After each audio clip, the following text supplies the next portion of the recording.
There's no place like home. It's Sanctuary of Reality, my comic review series. Time now for Cerebus, issue 265, the 34th and final chapter of Going Home, also the final chapter of its third subbook, Form and Void, and the end of the Form and Void trade paperback phone book.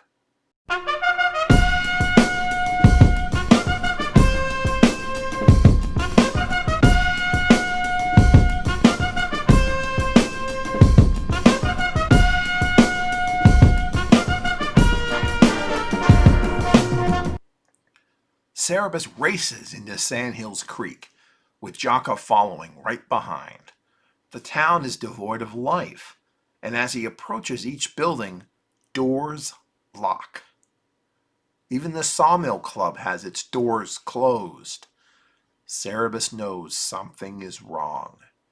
He races to his parents' house, passing by places that hold memories to his younger self.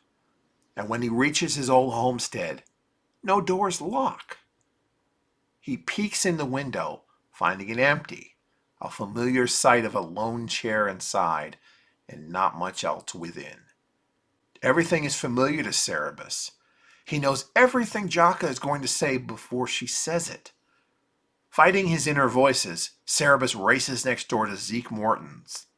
As he does this, Jocko takes off her glove to show off her lack of a ring, and falls flat on her butt. Morton tells Cerebus how his parents died not too long ago.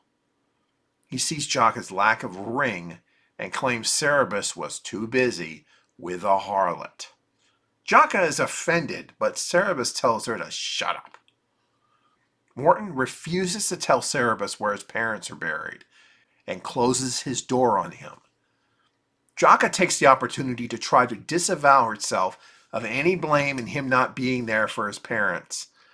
So Cerebus finally tells her to go on, beat it, and scram.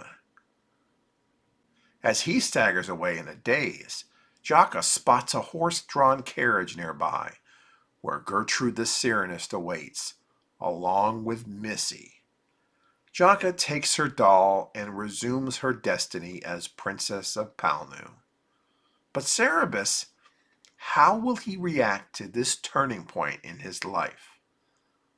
This issue actually rivals issue 186 for controversy due to the backup essay that Dave Sim writes called Tangent.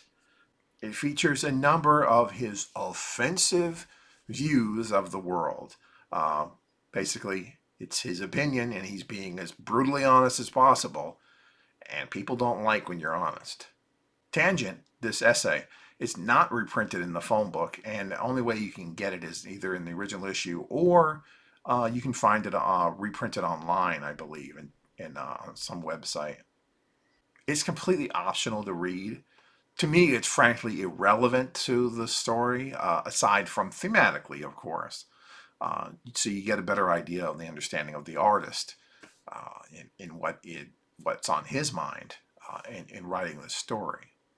Unlike issue 186, where Dave Sim built his opinion into the story as part of the story, and you can't divorce it naturally, this time it's in the back of the book. It's just part of an essay. It's not even really necessary at all to read. If you were offended by anything that he said in issue 186 about being anti-feminist, then you definitely want to skip Tangent. It's Dave's opinions, and it's his right to write it, and it's his right to publish it as a self-publisher, and I completely respect that. But I personally don't care for it, not so much of what he's saying in it. Like I said, I respect his opinion. I respect all opinions, especially if they're formulated intelligently. It's just Tangent reads like an op-ed in a newspaper column, as opposed to being creative in any way like issue 186 had been. So here, Cerebus finds you can't go home again, and he blames Jocko for his loss. As Dave Sim has said in the interviews, there was really no way Cerebus was ever going to go home to Sandhills Creek and get the kind of reception that he truly wanted. Even if he had gotten home when his parents were still alive, he would have still been shunned.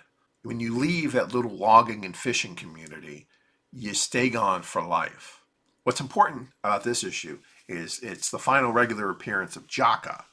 Cerebus finally severs his obsession with her after, 260 issues? Maybe. But one thing's for sure, Cerebus has really no ties to his past now, and that's going to really set the stage for the next part of the book. But I really liked this issue. I felt that it was a very great finale to Form and Void. As for Form and Void, by the way, this is out of print currently. It will be going back into print very soon this year, remastered. It'll look better than ever, maybe even a little bit of hardcover of it. I have to say, I found myself enjoying this one a little less than I did the first time around that I read it. It's probably in my bottom 5 Cerebus phone books, even though it's actually Dave Sim's favorite. The Ham Ernestway stuff was artistically clever and accomplished, but I felt that it was a bit weaker than the F. Stop Kennedy stuff had been in the prior book. But the second half of the phone book, the Cerebus and Jaka stuff, was great. But it is what it is. Like I said, read for yourself. It's going back in print soon, hopefully. Next time, No Time to Count Sheep. Latter Days begins.